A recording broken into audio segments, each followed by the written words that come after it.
Okay, we left off page 200.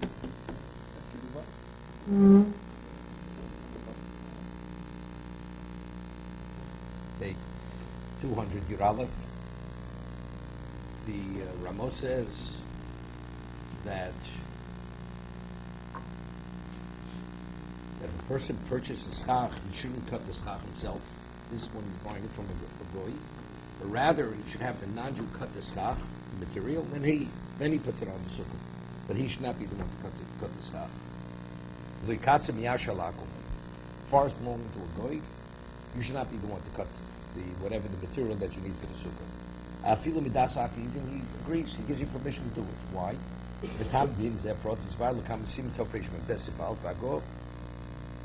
as I explained yesterday, because we're concerned that maybe, although it's called the forest of a non-Jew, but really he stole it. Stolen property. Let's say he stole from another goy. Not only from a Jew. Stole from a goy. And as a result of that, it's actually stolen property. So the moment you cut it, so as we said, karkei nigzos, something which is fixed property can't be stolen. So when do you actually do the act of stealing? When you pick the fruit, when you cut the branches, when you cut the material. So if the Jew does the cutting, who's the thief? The Jew's the thief. So therefore you let the guy do the cutting. So the moment he cuts it, Yush immediately comes into play. The owner, you tell him. You tell him to cut it. No, you tell him. He says, cut as much as you want, you can take it. He says, I prefer, I'm willing to pay. Have one of your people cut it. So you have the guy cut it. The moment he cuts it, now it's become detached. So now he did an act of stealing. The guy. So the original owner, he's in the state of despair the whole time, except despair only affects something that's stolen. So now that it's become stolen, now the despair takes effect. No culpability on the Jew for telling him to cut? No, because it's only chashash. It's not you tell, it's not the thief, it's a concern. It may be. So to cover all your bases, that's what you do. I mean, if there's a strong suspicion it may be stolen, you're buying stolen property. You're not permitted to go there. It's only because it may be. There's a slight concern. So to make it definite that you're going to be yotzei, that you have him cut it. Once he cuts it, yush takes effect. So now you're purchasing it after the despair. It affects the object. So you actually take possession of what? Of an ownerless object. So therefore you can put it on your sukkah.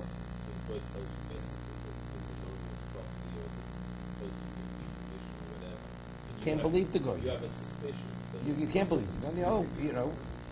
It's irrelevant what he says. It's irrelevant what he says. I'll give you an example. I'm going to explain it. Let's say a person, Ruvain steals something. He's a thief. Now, he stole it. The owner, the person who stole it from, despairs. He believes he's never going to see it again. Okay? Because he can't afford to take the man to court. No, a Jew to a Jew. Jew to a Jew. Jew steals from a Jew. And the owner despairs. The thief has an obligation to return it. Because he stole it before he despaired. The third party. Let's say the thief, the third party, unknowingly purchases it from the thief. The third party is permitted to retain it. Because he bought something that's ownerless. Has no owner any longer. Right? He did nothing wrong. If he would have known, he should have encouraged the person to return it. To say, look, I don't buy stolen goods. Because until he takes possession, it's still considered the Jew's. The Jew is linked to it. Because the thief has an obligation to return it. But the moment the thief passes it on to a third party, it becomes a third party. Now there's restitution. The thief now has to pay value. The object now is gone. Because the third party acquired the object. If you suspect that the forest that the non-Jew owns was stolen from whoever was stolen, a goy, not a goy. Fixed property cannot be stolen. I force somebody off his property. But the original owner is in a state of despair. Except despair can only affect something which is immovable. Right? Something that's stolen or something that's lost. It's neither. It's not stolen, it's not lost. So when does it become stolen? The moment it's detached. So the moment the guy cuts it, now the state of despair of the original owner affects it. Because it's movable. Now he goes and sells it to a third party, the guy. The third party is taking possession of what? Of something that's ownerless. So there's not a problem. But let's say the Jew himself would go to the farm, cut the branches himself, and in reality it was somebody else's. So when he cut it, he was doing an act of stealing. Because until then it wasn't yet stolen, because it was fixed property. So therefore the Ramah advises a Jew who purchases it from a goy, you should not do the cutting yourself, have the goy cut it, and then you take possession. To be able to be Yotzi the mitzvah. What is the branches going back? Have to do with you? There's no effective law. What are you talking about? If I pick apples off your apple tree, well, I'm not a thief, because new apples are going to grow. What does the new apples have to do with what I stole? I know you want Israel, but I see you're already affected by this society there. What's different? It has value. What are you talking about? The branches, the wood belongs to the owner of the tree. Would you have a right to take somebody else's tree? You can't even pull a leaf off this tree. Well, what's the value of a leaf? It's irrelevant. It belongs to somebody else. You can't take somebody's not yours. That's called stealing. Even Pulse Mishab Fruta, you're not permitted to take. Right? A person steals Pulse Mishab, he's a thief. He has no obligation to return it, but he's a thief.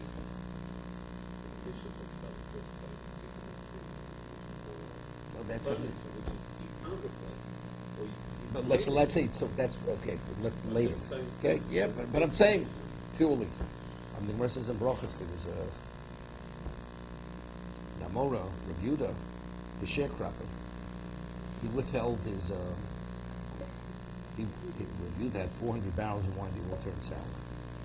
So the Chachamim came, and they said, they said, Musa, they heard. So he says, did I do something wrong? He says, evidently, if your wine turned sour, the one who caused it to turn sour, evidently, it's not he's punishing somebody who doesn't deserve to be punished. He says, did you hear I did something wrong? Did I do anything wrong? He wasn't aware he did anything wrong. He said, he did hear something. He had a sharecropper, and he withheld his share in the branches. As the sharecropper gets a share in the fruits, in the produce, he gets a share in the branches. He says, I withheld a share. The man stole everything. He took a lot more than his percentage. He took everything. He says, one thing has no good done. You have to take him to court. You have to give him a share. Then you go to court, and they'll adjudicate what you're supposed to do. But you have no right to withhold his share in the branches. Okay, that's the point. I mean, so we're talking about branches have value, whether it's firewood, whatever it may be, whatever. So the two versions what happened. Either the vinegar turned back to wine, or the price of vinegar went up to be the equivalent of the price of wine. That's one of two things happened when he made the correction. He wasn't allowed to engage in self-help. No, you have to go to legal means. You steal factually, a man owes you money. And you say, well, I'm not going to, and you're supposed to pay him a wage. You have his goods. I'm going to retain his goods because he owes me the money. No, you give him his goods, and afterwards you go make a claim to collect your debt, whatever that debt may be. We're not speaking where the court has given up over here. Here he had a legal channel to go to court. Take him to court. What are you taking the law into your own hands? That's the point. In Gozel Eitzim also been sukkah. The person stole wood. He built a sukkah. We're talking about, let's say, the walls. Here we're talking about the walls of the sukkah, or even the schach.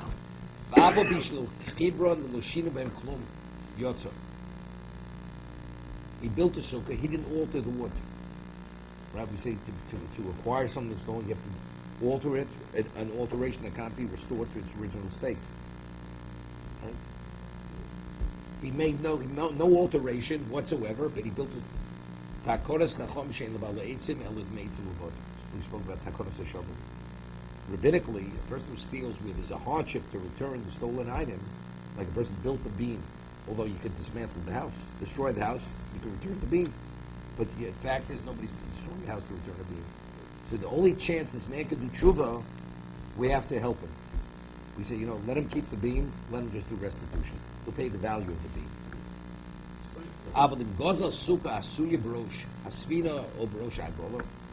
Person steals a sukkah that's built on the back of a wagon. V'yoshev alo yotza. Of course, that's immovable, right? The sukkah meets all the criteria of sukkah, but it's immovable. You stole it. As you can steal the wagon, you steal what's on top of the wagon.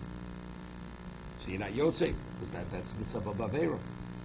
They yotze with a stolen sukkah. Years ago, this is Alan always lived in the suburbs. He was never exposed to the urban life, but in those days it wasn't called urban, that was called normal life, living in the city. So sukkahs in those days, they would take doors. They threw down the tenements. So everything, the bricks they would salvage. Everything, every part of the building was salvaged. They had doors. And in those days, the colors of the doors were unbelievable colors. It was like green and pink and red. So people used to go to the building was thrown down. They were like stacks, just piled up bricks, everything. People would go take doors. And it's easy. And the door has a hinge in it. So that's the way they would make a sukkah, as big as you want it. You need 20 doors. You create such a sukkah. And you just put the bolt in, and that's the way they build sukkahs. So people used to go to these demolition sites where they threw down buildings, and they collect doors, and that's how they built their sukkah. They gave permission. I mean, normally the demolition company, whoever had it, this was worth money. Whatever scrap they had, they would scrap. Whatever bricks, they would sell bricks, or whatever it was. People, you go, multicolored sukkahs. Every sukkah on the Lower East Side of fire escapes, wherever you saw them, they were made of doors. So that's our question. Is that sukkah gozel? It's not sukkah. That's what he's saying. If you steal the wood and you build it, and you build it on the ground, because it's a hardship. That's anything which is called a structure, it's a hardship to dismantle, even though factually he's going to dismantle. It's going to be dismantled right after sukkahs, right? It's a chiddush. See, the Gemara speaks about Chovos HaLevavos to make it easy for him. It's where he built him. He'll have to dismantle his house. He'll have to destroy his house. Nobody's destroying his house to return a beam. So man says, something's unfortunate. This correction I can't make. But over here, in 7 days, you take the sukkah down in either case. But yet, he's called this. This goes under the heading of Takonos HaShavim. Did they have to get permission? Probably they should have asked permission. Should have. So it's stolen. It's stolen. If actually it has value to the demolition company, and you take it without permission, you're stealing. Today, I know, a few years ago, they passed a law, at least in Rockland County, that any people go around, they collect things from the curb, whether it's soda bottles or it's anything. It's illegal. The moment you put it on the curb, it belongs to the county. You have no right to take it. So now you take it. So according to the law, Dina Malchus Dina, you're a thief, because they passed a law that it belongs to the county. Why is that? Why? Because they scrap it. I mean, everything has value. The value may be a penny. They get a penny on a ton or half a ton. It's irrelevant. But actually, it's theirs. You can't take something that's not yours.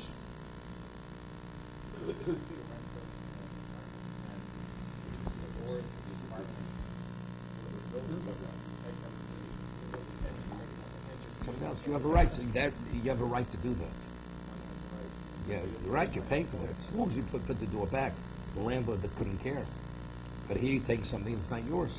So the sukkah is made of stolen items. It's valid. It's a valid sukkah. It's mechaber. The walls are made of stolen planks of wood, and the schach also. It's all stolen. It's only because it's Takonos HaShavim.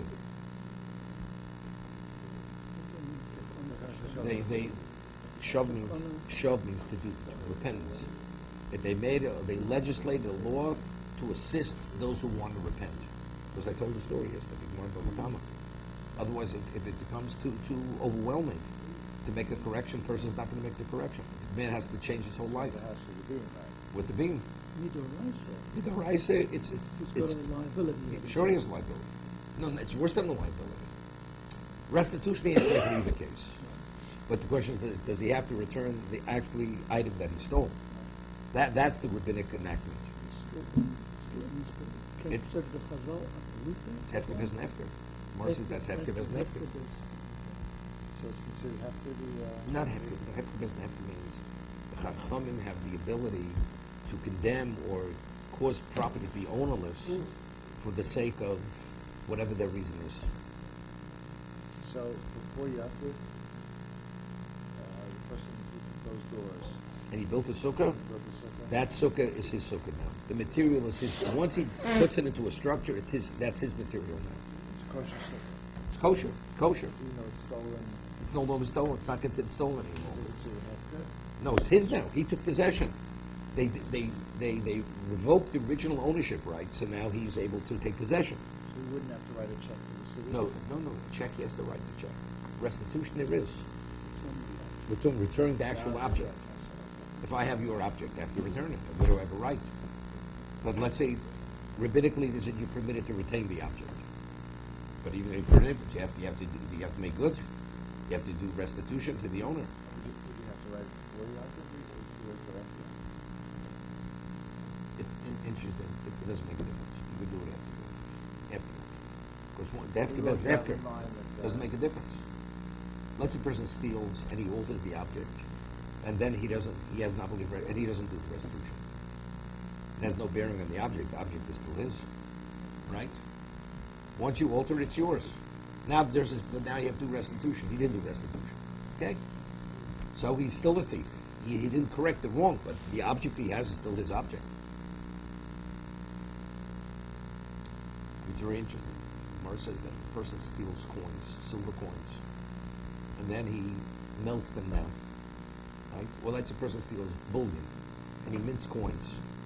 See, he's made an alteration. It's not a valid alteration. Why? Because he could smelt the coins and restore it back, make it back into bullion. So therefore, that's not called an alteration. So over here, as he built the sukkah, he could dismantle it. He says he didn't make any change in the walls. The material is the same material. Doesn't make a difference. Once it goes into a structure, this falls under the heading of takonas hashavim. To dismantle a structure is too complicated. Therefore, Hefker Bes Nefker says you retain it, you just do restitution. The situation of the sukkah with the doors. If you have the sukkahs, you can dismantle the doors, dismantle them at the hinges, doors. And return the doors. Totally intact. Put them back in the pot. No question, he could. But there's no halal. There's no question. No. There's no question. When you do restitution, because the person who you victimize, does he have to be aware that you return it to him? Right? So you can put it back in the heap. The person never knew you stole from him. He doesn't know you returned it. No, so if you tell him that 100%, then it's considered you returned it. Because you don't have to return it to cash. Shavah kesef kekesef, the Gemara says. Anything of value. I want to give you a truckload of gravel, which value-wise is the equivalent of what it's worth. That's restitution. Doesn't say you have to pay cash. That's the choice of whoever's repaying it. Right? I could pay any means of payment. I want to give you bags of pennies. Right? And you're going to be busy going to the bank to turn them into bills. It doesn't make a difference. I have a right to, as long as I've given you value, that's called restitution. Right? Outdated medical equipment. Right? There's a gray market. There's a market for everything. That's all right. Exactly. Expired medication. Okay. Also goes to Russia. Got to speak to Al about his language. Try to knock it off. Okay.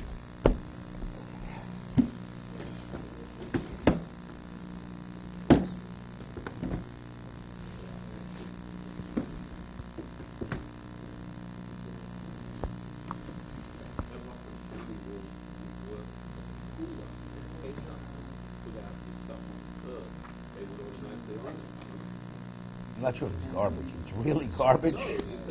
No, it's only something boundary. You have garbage in your garbage can. Let's say you have bread in your garbage can. Right? That's the chametz is the issue. Right? It's still you. I mean, beer bottles, sealed beer bottles. Okay. Okay. They would acquire it automatically. Exactly. Why would they have to? You may have such a law in Bergen County too. You don't know. I'm sure yes, the average person in Rockland County wouldn't know either. They said they don't differentiate. Put furniture on. What's his name? They put old furniture. Somebody else. No, it's not hefker. It's hefker from your side. The question now, who owns it? The town says once you put it on that curb, it's theirs. I'm sure if you want to take it back, they wouldn't make an issue. But if a third party wants to take it, they have no right to take it.